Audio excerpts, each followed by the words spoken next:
ಈಗ ನಿಮ್ಗೆ ಆಕಳಿಗೆ ಪೆಟ್ವೆಟ್ ಅಂತೇಳಿ ಕೊಟ್ಟಿದ್ದೀವಿ ರೀ. ಹಾಂ ರೀ. ಈ ಆಕಳಿಗೆ ಹಾಂ ಅದಕ್ಕೆ ಏನೇನು ಪ್ರಾಬ್ಲಮ್ ಇತ್ತು ರೀ? ಆಕಳ ಉಚ್ಕೊಳತಿತ್ತು ರೀ.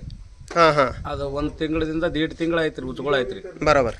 ಅದು ಉಚ್ಕೊಳಾಯ್ತು ಕೂಡಲೇ ರೀ ನಾವು ಡಾಕ್ಟ್ರುಗಳಿಗೆ ತೋರಿಸಿದ್ವಿ ರೀ. ಈಗ 2-3 ಮಂದಿಗೆ ಬರೋಬರ್. 2-3 ಮಂದಿ ತೋರಿಸಿದ್ರು ಅದು ಕಡಿಮೆ ಆಗಿದ್ದಿಲ್ಲ ರೀ. ಅದು ಉಚ್ಕೊಳ್ಳೋದು ಇಂಜೆಕ್ಷನ್ ಮಾಡಂಟೆ ಒಂದು 8 ದಿವ್ಸ ಬಂದ್ ಆಕಿತ್ತು ರೀ. ಹೌದು ರೀ. ಮತ್ತೆ ಉಚ್ಕೋತಿತ್ತು ರೀ. ಅಂದ್ರೆ ಔಷಧ ಎಷ್ಟು ಅದ್ರದ್ದು ತಾಕತ್ ಇರ್ತಿತ್ತು ಅಷ್ಟು ಕೆಲಸ ಮಾಡ್ತೈತ್ರಿ. ಮತ್ತೆ ಆಮೇಲೆ ಉಚ್ಕೊಳಕ್ ಆಗ್ತೈತ್ರಿ. ಬರೋಬರಿ. ಎಷ್ಟು ಮಂದಿಗೆ ಡಾಕ್ಟರ್ ತೋರಿಸಿರಿ? 3 ಮಂದಿ ಡಾಕ್ಟ್ರುಗಳಿಗೆ ತೋರಿಸಿದ್ವಿ. ಬರೋಬರಿ. 3 ಮಂದಿ ಡಾಕ್ಟರ್ ತೋರಿಸಿದ್ರು ಕಡಿಮೆ ಆಗಿದ್ದಿಲ್ಲ ರೀ ಅದು. ಬರೋಬರಿ. ಇದನ್ನ ಔಷಧ ಯೂಸ್ ಮಾಡಂಟೆ ನಮಗೆ ಕಡಿಮೆ ಆಗೈತ್ರಿ. ಅಂದ್ರೆ ಇದು ಪೆಟ್ವೆಟ್ ಅಂತೇಳಿ ನೆಟ್ಸರ್ಪ್ ಕಂಪ್ನಿದು ಯೂಸ್ ಮಾಡತ್ತೀರಿ? ಯೂಸ್ ಮಾಡಿದ್ವಿ ರೀ. ಇದ್ರ ಮ್ಯಾಗ ನಮಗೆ ಬರೋಬರಿ ಆಗೈತ್ರಿ. ಆಕಳ ಬರೋಬರಿ ಹೆಂಡಿನೂ ಹಾಕೈತ್ರಿ. ಅದೇನು ಉಚ್ಕೊಳ್ಳೋದು ಇಲ್ಲ, ಏನೂ ಇಲ್ಲ, ಮೇವನು ತಿಲ್ಲತೈತ್ರಿ. ಬರೋಬರಿ.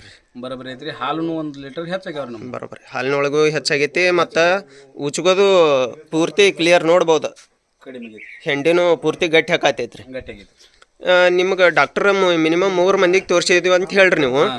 ಅವ್ರು ಏನು ಸಜೆಷನ್ ಕೊಟ್ರಿ? ಅವರು ಇನ್ನು ಮಾರ್ರಿ ತೇರಿ ಅವ್ರು ಅಂದ್ರೆ ಮಾರ್ ಅಂತ ಹೇಳ್ರಿ ನಿಮ್ಗೆ. ಮಾರ್ರಿ ಏನು ಕಡಿಮೆ ಆಗಲ್ಲ ಇದು ತೇರಿ. ಓಹೋ. ಅಂದ್ರೆ ನೋಡ್ರಿ ಈಗಿನ ಪರಿಸ್ಥಿತಿ ಒಳಗೆ ಹಿಂಗೆ ಸಮಸ್ಯೆ ಇರೋದ್ರಿಂದ ಅಂದಾಜು ಎಷ್ಟು ಕೊಟ್ಟು ತಂದಿದ್ರಿ ನೀವು? ಇದನ್ನ ಆಕಳ 55,000 ಕೊಡ್ತಾರೆ. 55,000 ಕೊಟ್ಟು ತಂದಿದ್ರಿ. ಆಲ್ರೆಡಿ ನಾವು ಬಂದ ದಿವಸನ್ಯಾಗ ವ್ಯಾಪಾರಿಗಾರು ಬಂದಿರಿ ನಿಮ್ಮ ಕಡೆ? ಬಂದಿರಿ. ಅವ್ರು ಎಷ್ಟು ಬೇಡ್ರಿ ಇದನ್ನ? ಅದನ್ನ 40ಕ್ಕೆ ಬೇಡ ಆಯ್ತಿರಿ ಅದನ್ರಿ. ಅಂದ್ರೆ 15,000 ರೂಪಾಯಿ ಉಚ್ಕೊಳ್ಳೋದು ದಿನ ಹೇಳಿದಿಲ್ರಿ ನಾವು. ಬರೋಬರ್. ಉಚ್ಕೊಳ್ಳೋದು ಗೊತ್ತಿತ್ತಂದ್ರೆ ಅವ್ರು ಅಟಕ್ಕೂ ಬೇಡ್ತಿದ್ದಿಲ್ಲ. ಅಂದ್ರೆ ಇದು ಅದು ಉಚ್ಕೊಳ್ಳ ಗೊತ್ತಾತಂದ್ರೆ ಮತ್ತೆ ಕಡಿಮೆ ಆಗುದಿಲ್ಲ. ಬರೋಬರಿ. ಅದು ತೊಂದ್ರೆ ನೀವು ಹೇಳಿದ್ದಿಲ್ಲ, ಅದಕ್ಕೇನೈತಿ 40,000 ಬೇಡಿರಿ. ಬರೋಬರಿ. ನೋಡ್ರಿ ಎಷ್ಟು ರೈತರದು ಹಿಂಗ ಪ್ರಾಬ್ಲಮ್ ಐತ್ರಿ.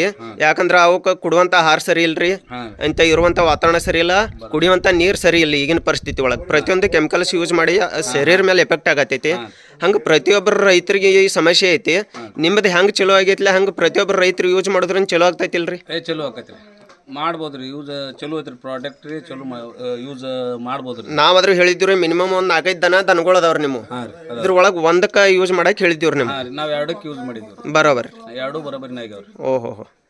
ನೋಡ್ರಿ ಇಷ್ಟು ಪ್ರಾಡಕ್ಟ್ ಒಳಗೆ ತಾಕತ್ತೈತೆ ಅಂದ್ರೆ ನಿಮ್ಗೆ ಚಲೋ ಅನ್ಸಂಟ್ಲೆ ಪ್ರತಿಯೊಬ್ಬರು ರೈತರು ಇದ್ರ ಬೆನಿಫಿಟ್ ಯೂಸ್ ಮಾಡ್ಕೋಬೇಕಂಥೇಳಿ ನಾವು ಕಂಪ್ನಿಯಿಂದ ರಿಕ್ವೆಸ್ಟ್ ಮಾಡ್ಕೋತೀವಿ. ಯಾಕಪ್ಪ ಅಂದ್ರೆ ಮಾಡ್ಬೋದ್ರಿ. ಚಲೋ ಐತ್ರಿ. ಯಾಕಂದ್ರೆ ಈಗ ಅವು ತಿನ್ನುವಂಥ ಆಹಾರನೂ ಸರಿ ಇರಲ್ರಿ, ಕುಡಿಯುವಂಥ ನೀರು ಸರಿ ಇರಲ್ಲ, ಇರುವಂಥ ವಾತಾವರಣ ಸರಿ ಇಲ್ಲ, ಡೈಜೆಷನ್ ಸರಿ ಇರಲ್ಲ.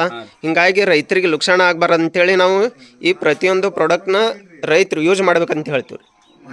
ಮಾಡ್ಬೋದ್ರಿ. ಎಲ್ಲ ಈಗ ನಮ್ಮ ಆಕಳಿಗನಕ ಎಲ್ಲ ಬರೋಬರಿ ಆಗೈತ್ರಿ. ಡೈಜೆಷನ್ ಸರಿ ಆಗೈತ್ರಿ, ಮೇವು ತಿತ್ತೈತ್ರಿ. ಓಕೆ. ಹೆಂಡಿ ಮಾತ್ರ ಎಲ್ಲ ಕರೆಕ್ಟ್ ಹಾಕೈತ್ರಿ. ಬರೋಬರಿ ಸರ್. ಎಲ್ಲ ಬರೋಬರಿ ಐತಿ ನೋಡ್ರಿ ನಮ್ಮ ಆಕಳಿಗೆ. ಇದ್ರ ಮೇಲೆ ವಿಶ್ವಾಸ ಐತಿ ಸರ್ ನಿಮ್ಗೆ? ಐತ್ರಿ. ಪ್ರತಿಯೊಬ್ಬರು ರೈತರಿಗೆ ಹೇಳೋ ಸಂದೇಶ ಏನೈತ್ರಿ? ಇದು ಕುಲ ಆತರ ಮಾತು ನಾವು ತರಿಸ್ತೀವಿ ಈಗ ರೀ. ರೈತರು ಎಲ್ಲರೂ ಬಳಸ್ಬೋದ್ರಿ. ಓಕೆ. ಚಲೋ ಐತ್ರಿ ಪ್ರಾಡಕ್ಟ್ ರೀ. ಚಲೋನು ಆಕತ್ರಿ. ಓಕೆ. ಯಾಕಂದ್ರೆ ನೀವು ಹೇಳೋ ಸಂದೇಶ ಏನೈತಿ ಅವ್ರಿಗೆ ವಿಶ್ವಾಸ ಇಲ್ಲ ಅಂದ್ರೂ 1ಕ್ಕೆ ಯೂಸ್ ಮಾಡಿ ನೋಡ್ಬೋದ್ರಿ. ಮಾಡಿ ನೋಡ್ರಿ ಅಂದ್ರೆ ಅದ್ರದ್ದು ರಿಸಲ್ಟ್ ಗೊತ್ತಾಗತ್ತತ್ರಿ. ಓಕೆ. ನೋಡ್ಬೋದ್ರಿ. ಆಕಳದು ಶೈನಿಂಗ್ ಆಗಿರ್ಬೋದು, ಚಲೋ ಆಗೈತ್ರಿ ಆಕಳ. ಮತ್ತು ಮೇವು ತಿನ್ನೋದ್ರೊಳಗೂ ಫಸ್ಟ್ ಇವಾಗಿ ತಿತ್ತೈತ್ರಿ. ಹಾಕಾತಿ ಎಷ್ಟು ದಿವಸ ಆತ್ರಿ? ನಾವು ಹಾಕಾಯ್ತಿದ್ದೀನಿ ಈಗ 20 ದಿವಸ ಆಯ್ತು. 20 ದಿವಸ ಒಳಗೆ ನಿಮಗೆ ರಿಸಲ್ಟ್ ಬಂದ? 1 ದಿವಸನೇ ರಿಸಲ್ಟ್ ಬಂದತ್ರಿ. ಹಾಕಿರ್ಪ್ಲೆ ರಿಸಲ್ಟ್ ಆಗೈತ್ರಿ. ಅದು ಹಾಕಿದ್ಮೇಲೆ ತೊಡಮಳಿ ಉಚ್ಕೊಂಡೇ ಇಲ್ರಿ. ಬರೋಬರಿ. ನೋಡ್ರಿ ಇಷ್ಟೊಂದು ಪ್ರಾಡಕ್ಟ್ ಒಳಗೆ ತಾಕತ್ತೈತೆ ಅಂತ ಹೇಳಿ ನೀವು ಹೇಳಕ್ಕೆ ಇಷ್ಟಪಡ್ತೀರಿ. Okay sir. ಇಲ್ಲಿವರೆಗೆ ಸವಿಸ್ತಾರವಾಗಿ ಮಾಹಿತಿ ಕೊಟ್ಟಿದ್ದಕ್ಕೆ ಧನ್ಯವಾದಗಳು ಸರ್. ಥ್ಯಾಂಕ್ಸ್. ನಮಸ್ತೆ.